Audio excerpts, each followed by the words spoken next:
Hello class, and we meet again in the next session of spatial arrangement. And in these sessions, we will discuss about the spatial planning in the context of the responsible governance of tenure. Tenure is a condition in which land or space is occupied. So, in bahasa ini membahas tentang suatu pengelolaan yang baik dari suatu area atau suatu lahan. Apa yang harus diperhatikan apa saja secara dari segi spatial planning. Oh ya, dan perlu kami sampaikan bahwa ini kita gunakan satu bahan dari FAO, ya. We use materials from Food and Agriculture Organizations of UN, ya.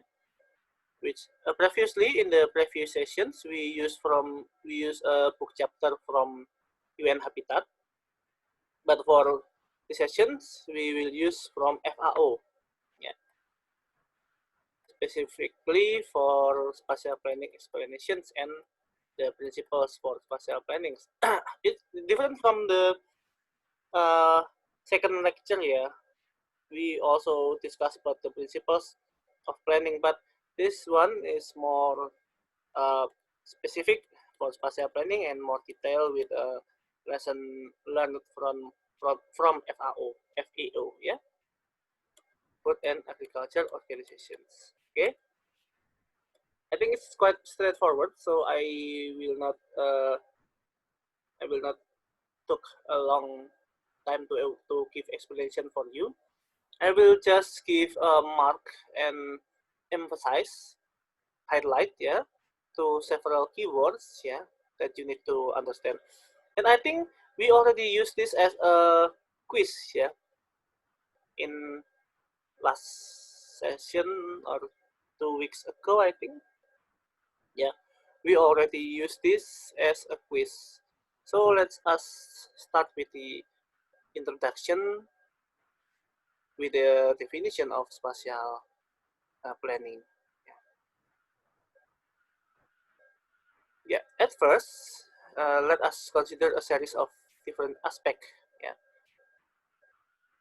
which shown in this questions, ya, yang ditunjukkan dalam pertanyaan-pertanyaan ini. To what other disciplines is spatial planning related? Apa bidang ilmu lain yang terkait dengan spatial planning? Does spatial planning support sustainable development? Apakah juga mendukung sustainable development? With which level of decision making is spatial planning concerned? Di tingkatan decision making, ya, pengambilan keputusan, ya. Spatial planning itu masuk lebih jauh ke dalamnya itu di level yang mana? Nah, let us answer these questions. So with first questions, ya. Spatial planning enhance the integration between diverse disciplines. Yeah. So we cannot talk about or study about spatial planning without the intervention or the role of another disciplines. For example, to build some areas, we not only need the spatial plan itself, yeah, not only using spatial plan itself, but we also need to understand how to build, yeah, how to build the construction we want to plan in the area. So we need other disciplines, for example, like civil engineering, environmental engineering, architecture, economy, to evaluate the economy and the budget, geology, hydrology, geography, and many other disciplines, including use of lands, fisheries and forestry, yeah, urban planning, regional planning, transportation, and environmental planning. Oh, many disciplines, yeah. Economic and community or social, yeah, social aspect also important, yeah.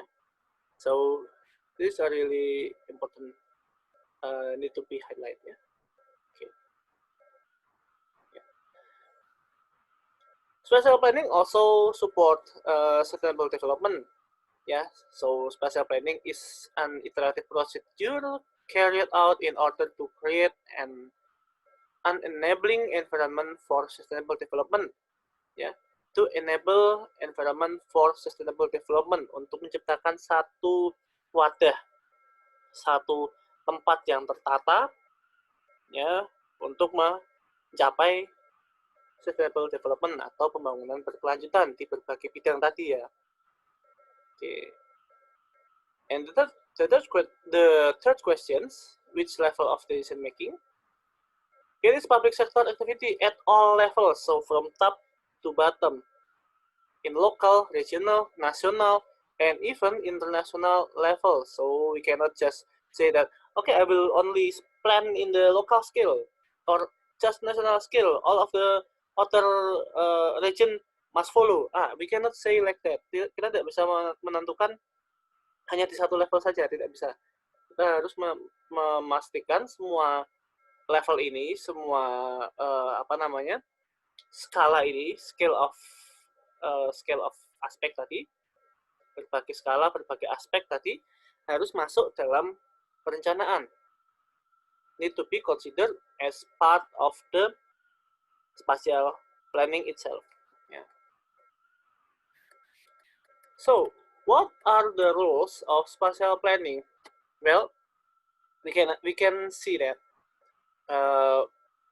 the role of spatial planning is really wide, sangat luas, sangat bisa mencakup berbagai sektor ya, berbagai public sektor khususnya ya, dari udara, lahan, air, tanah, peruntukan untuk kawasan khusus, kawasan strategis di berbagai lokasi, di berbagai sektor. Spatial planning tentunya perlu diperhatikan dan perlu disiapkan untuk masuk ke dalam berbagai sektor. Ya.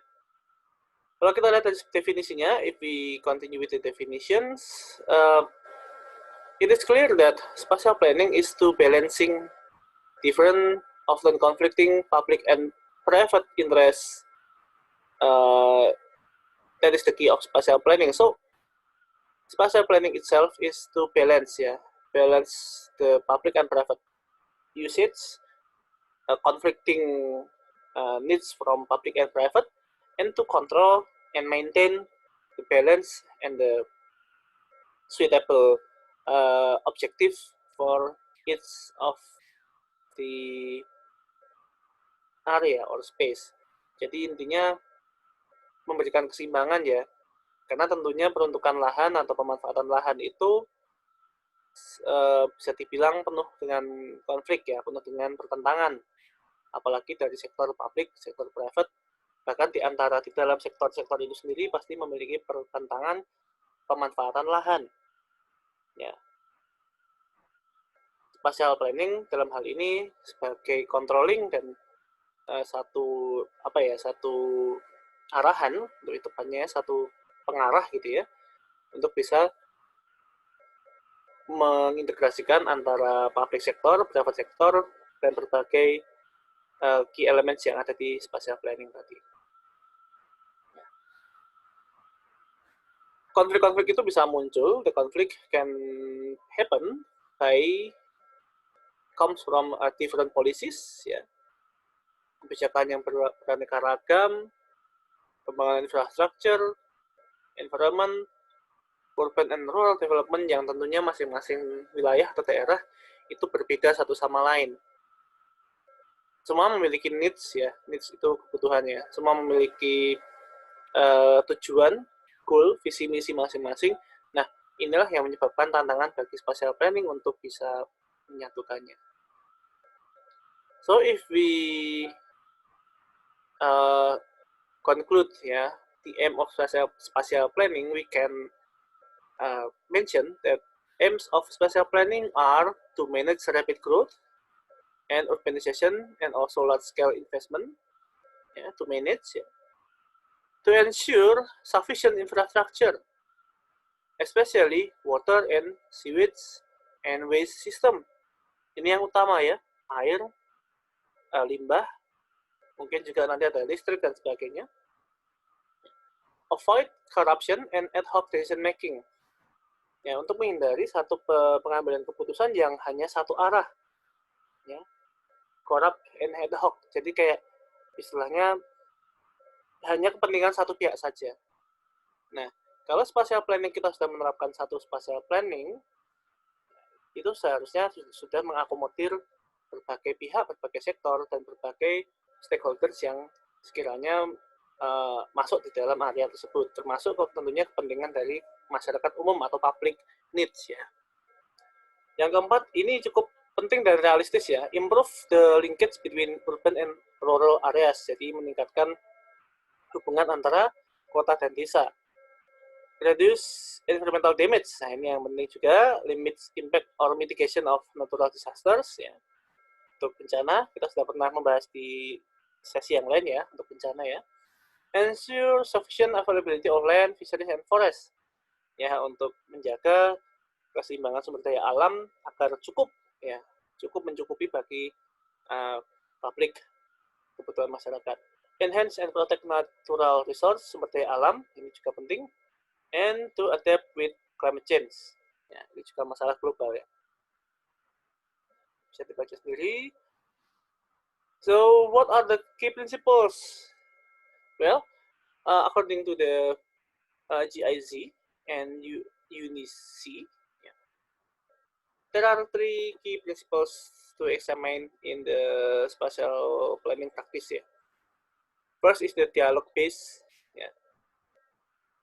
A central part of spatial planning is the initialization of a dialogue, allowing all stakeholders group to express their interest and enable them to agree on future uses of land. Jadi berdasarkan kesepakatan bersama. Ya, tidak bisa dimonopoli oleh satu pihak saja, tapi memerlukan dialog yang menyatukan berbagai kebutuhan, berbagai kepentingan yang disetujui atas peruntukan suatu lahan. Ini satu key principles yang cukup penting, karena kalau sudah dikuasai oleh satu pihak saja, maka ya peruntukan lahan menjadi terbatas nantinya, dan hanya untuk kepentingan satu pihak saja.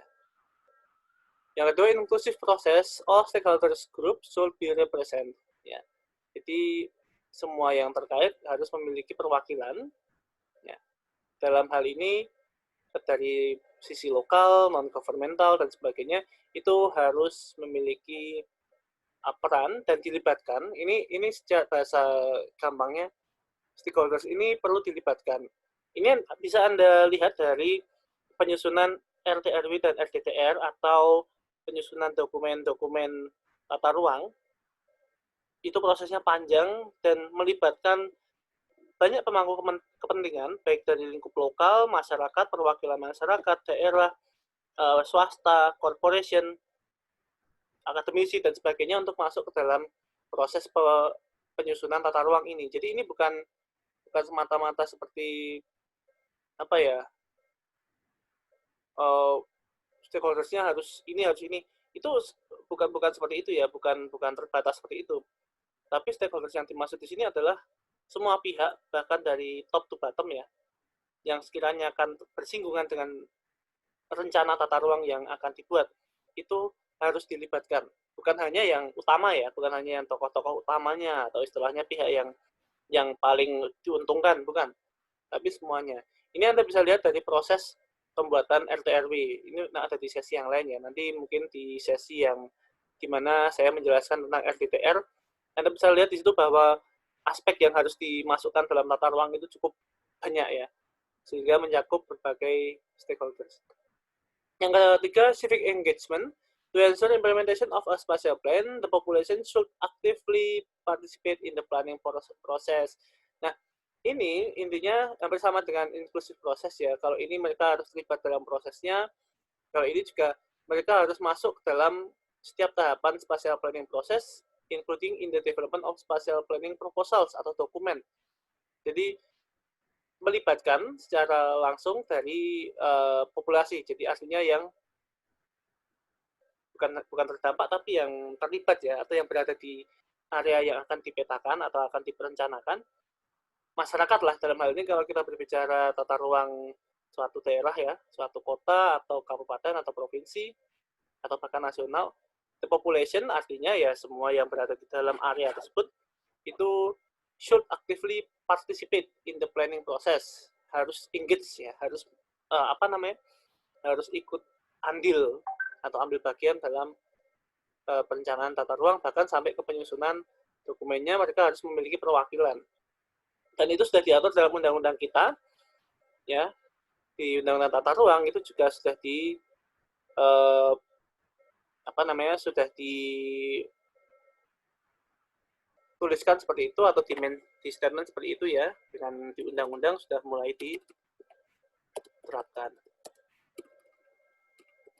Ya. Beberapa undang-undang yang kita pakai tentunya salah satunya ya Undang-Undang Tata Ruang ya, nomor 26 tahun 2007 ya. Nah, nomor 26 tahun 2007, di mana ada beberapa poin di situ, termasuk pelibatan masyarakat dan pelibatan stakeholders juga sudah di-mention dalam undang-undang.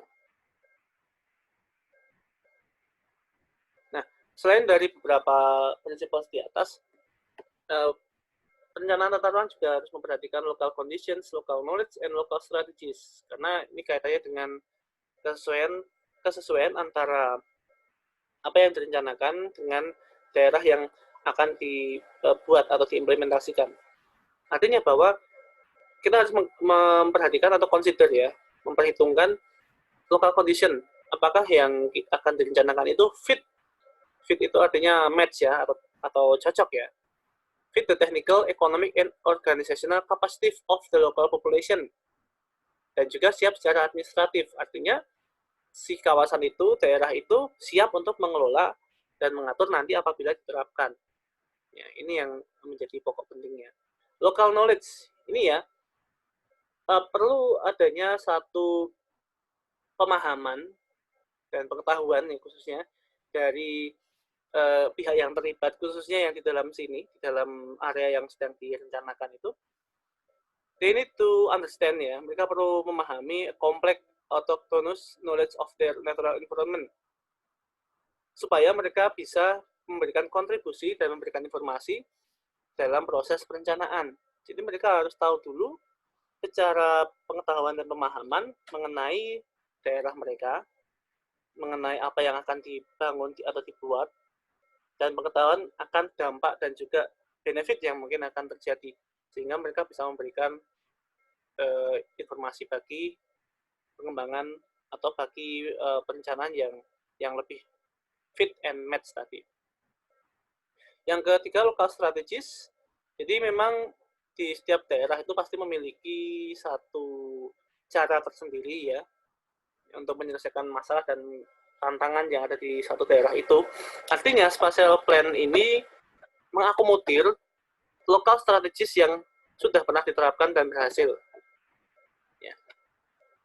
Because the rural societies have their own way of approaching problems and settling conflicts. Jadi mereka pasti punya cara untuk meredam adanya permasalahan atau meredam adanya konflik-konflik yang terjadi di daerah tersebut. Seringkali orang yang datang dari luar, artinya jika kita mengembangkan suatu daerah, kita orang luar, akan lebih sulit untuk masuk ke dalam masyarakat. Nah, biasanya siapa yang bisa mengakomodir atau menjembatani adalah dari masyarakat itu sendiri, dari tokoh-tokoh ataupun pihak yang sekiranya dituakan di daerah tersebut. Nah, baru kita bisa bersama-sama mencari solusinya, mencari jalan tengahnya ya, bagaimana untuk bisa mengimplementasikan rencana yang sedang dibuat dan juga tidak menyebabkan konflik. Nah, ini membutuhkan local strategies. Ya, ini lebih spesifik ya tentunya ya. Jadi bahasan kita sudah lebih spesifik lagi ya. Lebih ke operasional ini ya. Nah, ini bisa dibaca.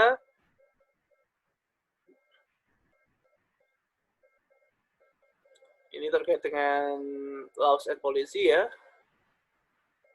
Peraturan dan kebijakan yang masing-masing memiliki ini sendiri, sudut pandang sendiri. Dari sisi laws and regulations, the subsidiary principle implies decentralizing the spatial planning to the level where it belongs. Artinya, in principle to the lowest level possible ya. Jadi kalau bahasa gampangnya ya, decentralize if possible, centralize if necessary. Jadi kalau memungkinkan, turunkan ke level terbawah. Hak untuk merencanakan itu ada di level terbawah, karena mereka yang memahami kondisi setempat, local knowledge, ya, local condition, dan sebagainya tadi, mereka lebih memahami. But we have to consider also the necessity of the larger scale. Kadang di skala yang lebih besar dia punya grand plan atau master plan yang lebih cakupannya lebih luas. Nah, itu juga kita harus mempertimbangkan. Ya. Artinya decentralized impossible jika bisa serendah mungkin, tapi jika memang diperlukan, we need to centralize. Centralize artinya mengacu ke skill yang lebih tinggi, mengacu ke administratif yang lebih tinggi lagi. The second principles is proportionality. It's define the proper balance between rules and regulation, and also the responsibility for the citizen, local communities, and private sector. Jadi ini yang mengatur, perlu adanya yang mengatur secara imbang ya antara peraturan dan aturan sendiri, aturan main yang perlu diterapkan kepada masyarakat, kepada local communities ya, dan kepada sektor-sektor private maupun swasta dan private sektor yang ada di kawasan yang akan direncanakan itu. Nah, perlu adanya peraturan yang balance ya, artinya yang dapat mengakomodir berbagai sisi. Nah, ini ada saya example, you can read it by yourself. Ya. Nah, and also we have also two level atau two principles ya. The first is vertical level. It needs to combine local needs and interest with provision made by higher level. Jadi mengkombinasikan kebutuhan-kebutuhan lokal, kebutuhan-kebutuhan setempat dengan pengawasan yang dibuat oleh tingkatan yang lebih tinggi. Artinya supaya semua needs ini bisa terakomodir, maka satu controllingnya harus di atasnya, di step yang lebih tinggi. Supaya objektif ya, supaya objektif. Nah, horizontal level ini di sisi yang horizontal artinya yang sejajar ya. Jadi tadi kan atas bawah ya, top down. Yang ini spatial planning requires sector coordination. Jadi secara horizontal itu ya, secara apple to apple, itu masing-masing stakeholders atau sektor itu perlu melakukan koordinasi. Ya, khususnya antara dinas atau bidang atau lembaga atau antara forum masyarakat haruslah memiliki koordinasi. Jika tidak, maka yang satu pengen ini, satunya pengen ini, wah bisa terjadi misplanning ya. Karena yang satunya sudah punya planning A, planning B, tapi begitu digabungkan unmatched atau unfit.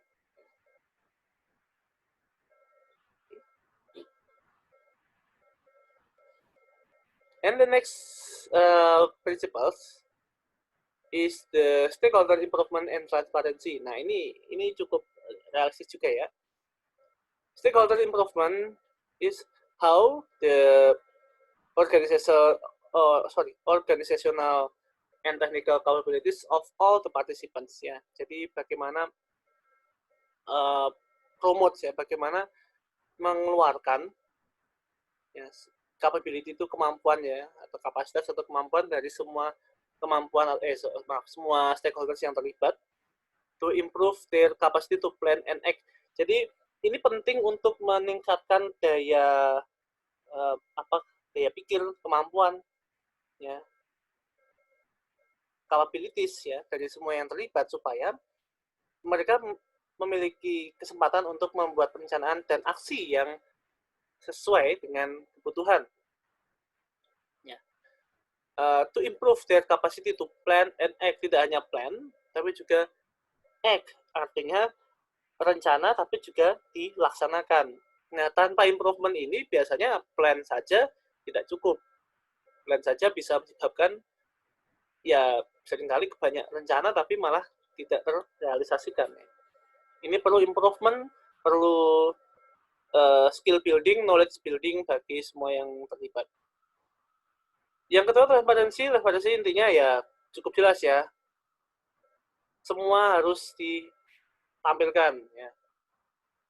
Semua harus ditampilkan, semua harus terbuka, public knows, public have the data, public can access the data. To make sure that the planning is transparent and not only a benefit into one side ya, tidak hanya menguntungkan satu sisi tapi juga bisa menguntungkan semua pihak.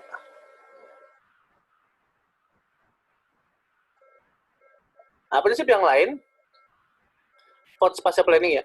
Spatial planning need to be oriented with the future. Jadi kita berbicara ya masa depan ya, bukan hanya memetakan saat ini, not only the current properties, but also determine how the property will be used in the future. Akan digunakan di masa mendatang. The second is iterative process. Yeah. Iteration is both the principle and the method of spatial planning. Iteratif artinya berulang-ulang, tidak hanya satu kali berjalan, sudahlah cukuplah bagus ini. Tidak, tapi harus dievaluasi, diperbaiki, dilaksanakan lagi, dimonitoring lagi, dievaluasi lagi, dan seterusnya. Sehingga akan memunculkan new development and findings ya, yang harus selalu di-observe atau diamati terus-menerus ya. Belajar dari kesalahan.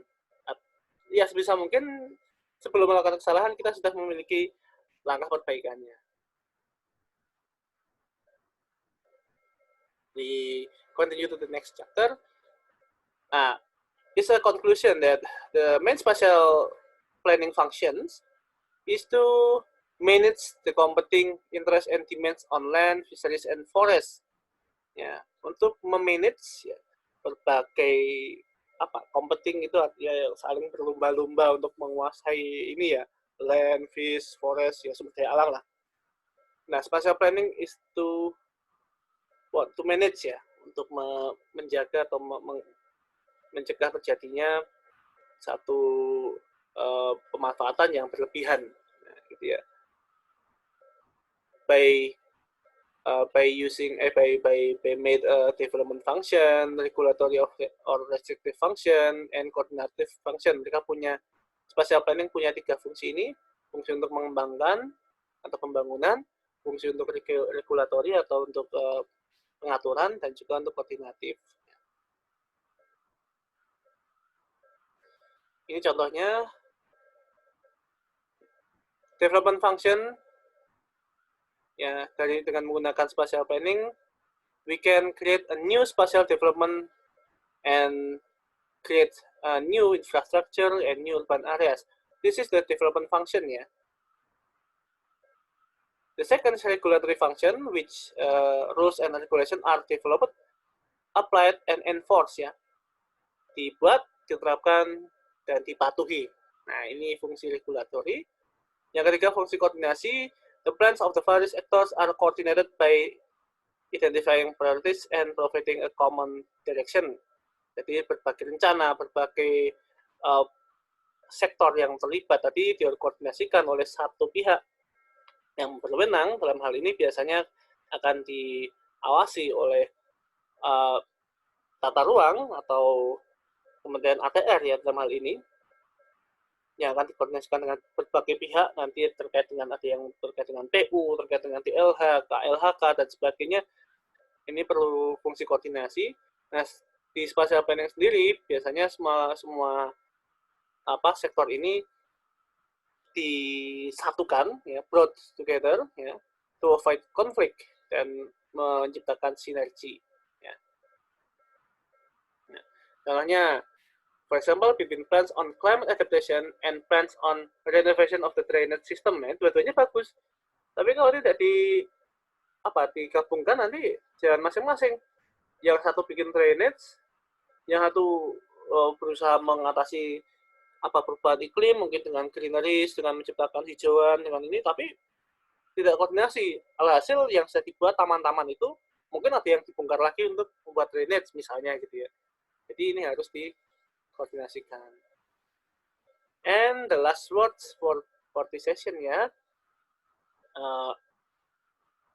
by principles ya, pada intinya, spatial planning is how we manage, ya, how we control, how we make a document that can be a regulation function, that can be a development function, and also be a coordinated function.